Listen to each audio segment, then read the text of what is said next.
Aujourd'hui, je vais vous parler de quelques cas assez méconnus pour optimiser la fiscalité de vos indemnités kilométriques. Pour rappel, les indemnités kilométriques, c'est quelque chose de vraiment très intéressant puisque ça permet de sortir de l'argent de votre société sans payer de charges sociales, sans payer d'impôt sur le revenu et d'avoir des frais sur votre société et donc faire baisser l'impôt sur les bénéfices. Comment ça fonctionne les frais kilométriques? Vous avez votre véhicule personnel et vous faites des déplacements professionnels dont vous pouvez vous faire rembourser ces déplacements par votre société. Pour ça, l'administration a mis en place un barème. Vous appliquez ce barème. C'est un barème annuel qui va dépendre du nombre de kilomètres que vous faites et de la puissance fiscale de votre véhicule. Ce qu'il faut savoir, première astuce, c'est que si vous avez un véhicule électrique, ce barème est majoré de 20%. Ça peut être vraiment très intéressant. Si vous faites par exemple 10 000 km par an et vous avez un véhicule qui fait 7 chevaux, vous pourrez vous faire rembourser 6 500 € par an. Vous voyez, ça fait plus de 500 € par mois, sans impôt, sans fiscalité. Deuxième élément qu'il faut savoir, c'est si vous avez un véhicule utilitaire. C'est une nouvelle jurisprudence qui est sortie en 2024. Jusqu'à présent, véhicule utilitaire, vous ne pouvez pas vous faire rembourser les frais kilométriques.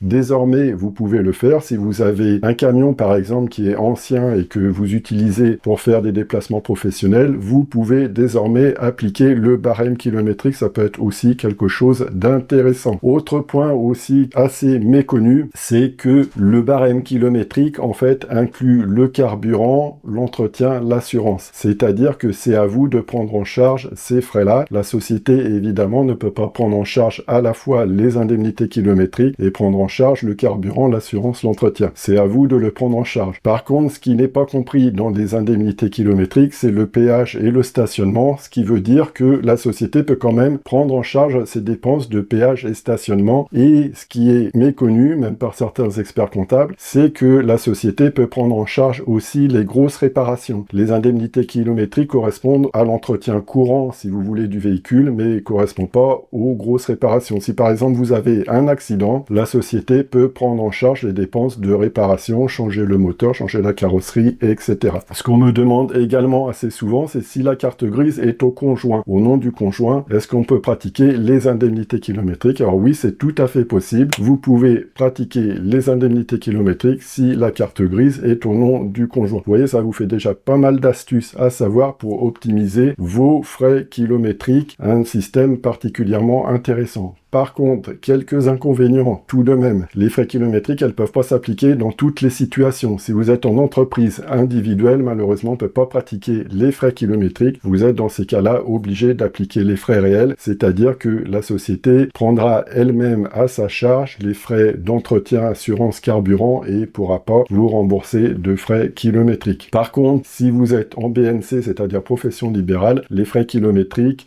peuvent s'appliquer. Vous voyez, il y a quelques, comme ça, aberrations fiscales, quelques exceptions qu'on retrouve à beaucoup d'endroits. Malheureusement, ce sont les règles, des règles parfois un peu difficiles à comprendre, mais qui sont ainsi. Donc, je voulais vous faire partager ces éléments qui peuvent être très intéressants pour optimiser la fiscalité des indemnités kilométriques, qui est vraiment un moyen assez performant pour défiscaliser et sortir de l'argent de sa société sans payer d'impôts, sans payer de charges sociales, sans payer d'impôts sur le revenu. Voilà, donc si cette vidéo vous a plu, n'hésitez pas à partager, n'hésitez pas à liker, et je vous dis à très bientôt.